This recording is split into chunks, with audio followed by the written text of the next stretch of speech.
मैंने आपको चौपाई संख्या 2 बताई। इसमें मैंने आपको ये बताया कि शिव धनुष टूट गया।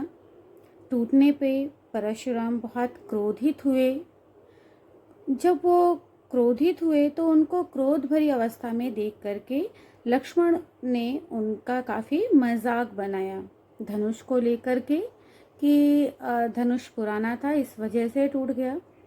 और लक्ष्मण के इस तरीके से धनुष का अपमान किए जाने पर परशुराम ने भी अपने बारे में बहुत सी बातें बताई कि जैसे वो बाल ब्रह्मचारी हैं, अत्यंत क्रोधी स्वभाव के हैं और क्षत्रियों के बहुत बड़े दुश्मन हैं।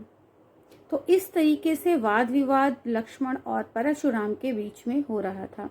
अब इसी चौपाई संख्या 2 से मैं आपको कुछ क्वेश्चंस बताऊंगी, उनके आंसर बताऊंगी। आप उन्हें ध्यान से सुनिए और ध्यान से सुनने के बाद उसे कोशिश करिए कि उसे आप लिख सकें।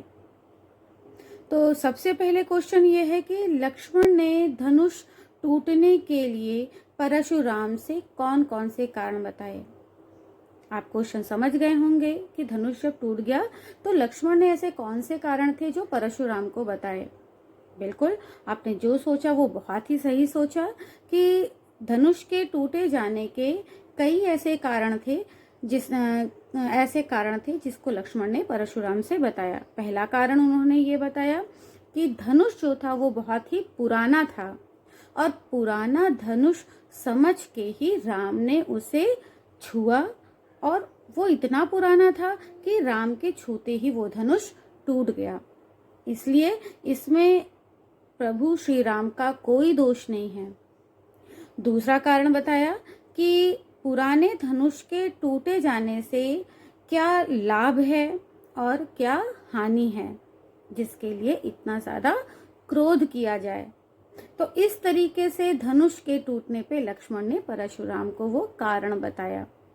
अब जब लक्ष्मण ने कारण बताया तो इस पे अगला क्वेश्चन क्या बनता है कि लक्ष्मण को डराने के लिए परशुराम ने क्या क्या कहा।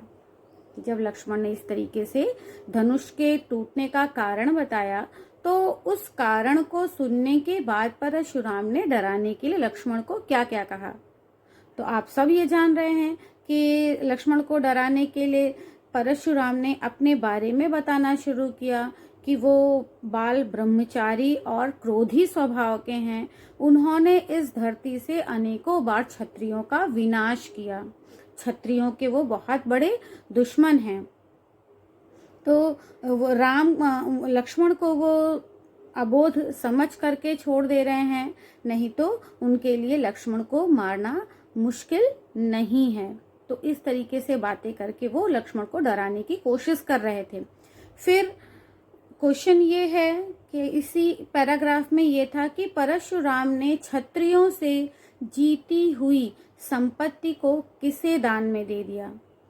मैंने आपको ये बताया था कि जब परशुराम ने लक्ष्मण से कहा कि मैंने अनेकों बार इस धरती से क्षत्रियों का संहार किया और उन क्षत्रियों से जीती हुई संपत्ति को मैंने ब्राह्मणों को दान कर दिया।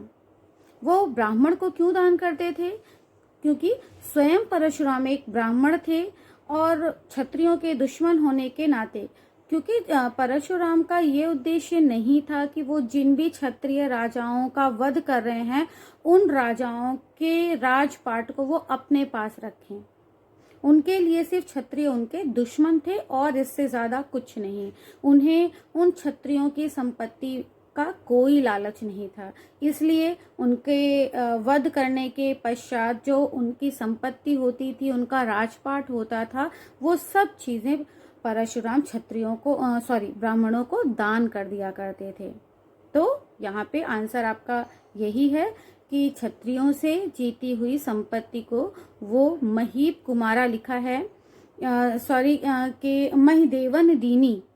तो महिदेवन यानी कि अनेकों बार मैंने क्षत्रियों को मार करके उनकी संपत्ति को ब्राह्मणों को दान कर दिया। अब अगला क्वेश्चन है परशुराम के बारे में कौन सी बात विश्व प्रसिद्ध है।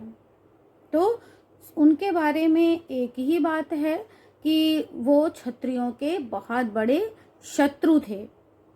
आपको मैंने ये बताया था कि क्षत्रियों से उनकी शत्रुता का क्या कारण था, कि जब राजा सहस्रबाहु उनके पिताजी से कामधेनु यानी सारी कामनाओं की पूर्ति करने वाली गाय को ले गए, तब उन्होंने सहस्रबाहु को मार दिया था।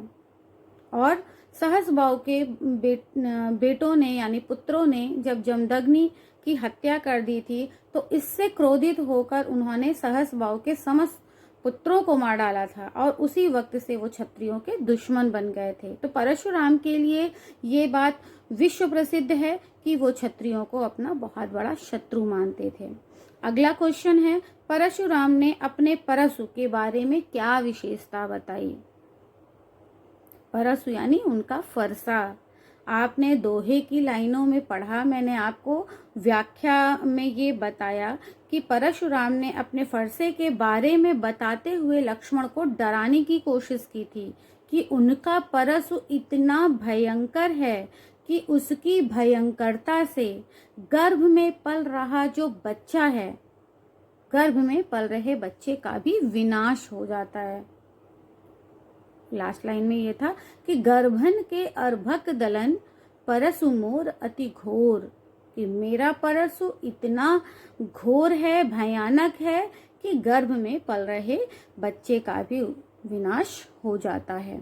तो इस तरीके से ऐसी बातें करके परशुराम ने लक्ष्मण को डराने धमकाने का प्रयास किया। तो आप चौपाई संख्या 2 की व्याख्या समझ गए होंगे। इसी व्याख्या से संबंधित मैंने आपको कुछ क्वेश्चंस बताए जिन्हें आंसर के साथ बताया, आप ये समझ गए होंगे। तो अब मैं यहीं पे इसको समाप्त करती हूँ।